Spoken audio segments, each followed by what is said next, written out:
Over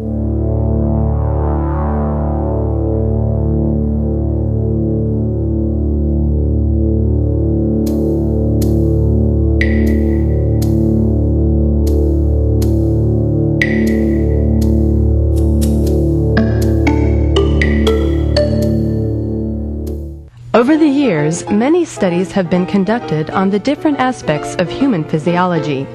It was during the 1800s that showed us the effects of decompression sickness, also known as DCS. After long periods of working at high barometric pressure in caissons beneath the Hudson River, a bridge building engineer experienced severe pain and muscle cramps. It was through his symptoms we learned that exposure to a change in barometric pressure can cause inert gases, mainly nitrogen, to come out of solution and form bubbles. This early form of decompression sickness was coined Caisson's disease. More precisely, nitrogen bubbles can form in our body fluids and lodge in various tissues of the body. Altitude decompression sickness in the 1930s became a common problem associated with high-altitude balloon and aircraft flight. With today's aviation technology, we are able to fly higher and faster than ever before. However, pilots and passengers are still subject to the stresses of high-altitude flight. Most physiological problems associated with flying at high altitude are caused by the drop in atmospheric pressure. This is what exposes the pilot to the possibility of decompression sickness. Certain laws of physics can clarify the occurrence of decompression sickness. Henry's law states when the pressure of a gas over a liquid is decreased, then the amount of gas dissolved in that liquid will also decrease. This is best demonstrated when you remove the top from a can of soda. You hear the gas escaping and see bubbles form in the soda. These bubbles are the carbon dioxide gas coming out of the solution as a result of sudden exposure to lower barometric pressure. The human body reacts in much the same way. The body stores nitrogen in tissues and fluids.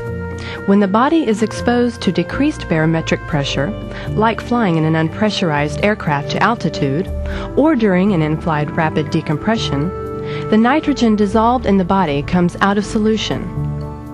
If the nitrogen leaves solution faster than the body can compensate through our respiratory and circulatory systems, then nitrogen bubbles form and lodge in different areas of the body, causing a variety of signs and symptoms.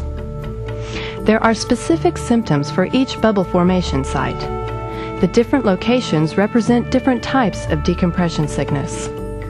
There are 4 types of decompression sickness, and each has a different effect on the body. Bends is pain in and around the large joints of the body and is the most common type of decompression sickness in aviation. It's described as a localized deep pain aggravated by movement of the joint ranging from mild to excruciating.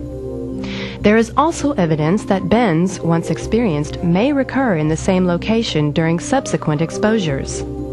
Bends that persist during descent or reappear at ground level can be a serious condition if left untreated. Skin manifestations is another type of decompression sickness. Symptoms include tingling, itching, and cold or warm sensations. These symptoms are caused by the occurrence of bubbles localized under the skin. A mottled or marbled pattern may appear on the skin around the shoulders, upper chest, and abdomen. The chokes is a DCS term related to the chest and lungs. This is where the bubbles intrude on pulmonary vessels. Symptoms may include a burning sensation in the chest, progressing to pain associated with deep breathing. Later stages of this type of DCS involve feelings of suffocation. Although the chokes occur infrequently, the condition is quite serious and, if allowed to progress, can result in collapsing and unconsciousness. Neurological manifestations is another type of decompression sickness. This is a very serious type of decompression sickness and can result in death. It affects the nervous system, including the brain, spinal cord, and peripheral nerves.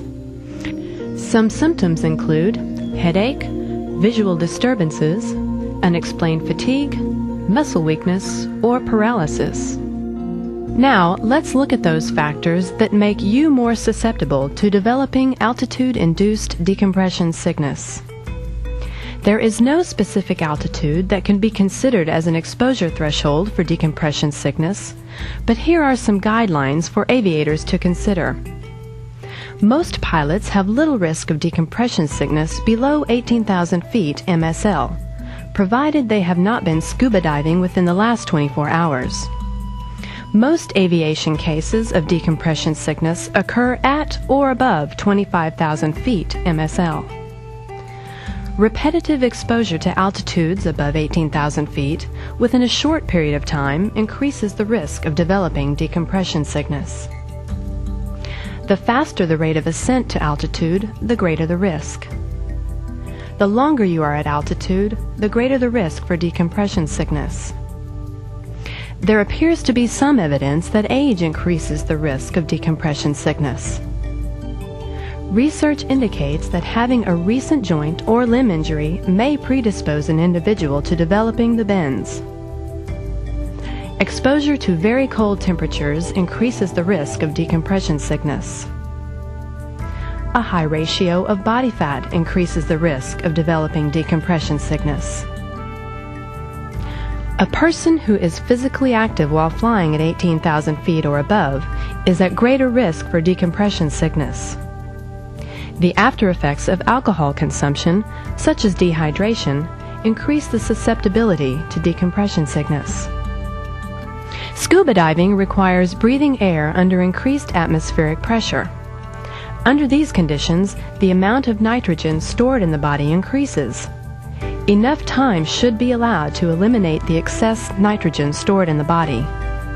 CAMI recommends 24 hours between scuba diving and flying. The following steps should be taken if there is a suspected case of decompression sickness. If available, go on 100% oxygen immediately. If possible, minimize movement of the affected part of the body. Declare an emergency and land as soon as possible. Even if symptoms disappear, land and seek qualified medical attention. Continue to breathe 100% oxygen if possible. After landing, seek medical assistance from an FAA aviation medical examiner, a military flight surgeon, or a hyperbaric medicine specialist. Not all physicians are familiar with the handling of decompression sickness cases. Be your own advocate. Medical treatment may involve the use of a hyperbaric chamber, also known as a dive or compression chamber, operated by specially trained personnel. It is important to remember that decompression sickness can occur after you've returned to ground level. Familiarize yourself with your local aviation medical examiner and the availability of a hyperbaric chamber in your area of operations.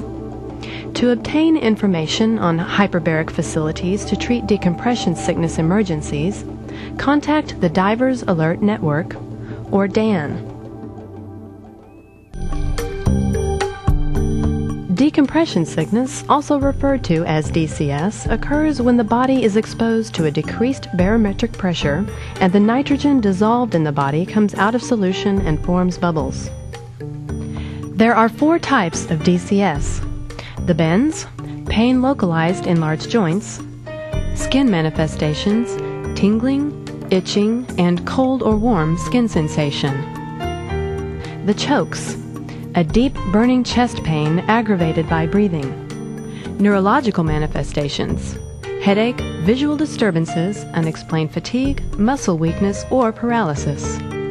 The factors that make you more susceptible to developing decompression sickness: exposure to high altitude, repetitive exposure to altitudes above 18,000 feet, high rate of ascent, prolonged time at altitude, age, previous injury, low ambient temperature, overweight, physical activity in flight, alcohol use, scuba diving before flying.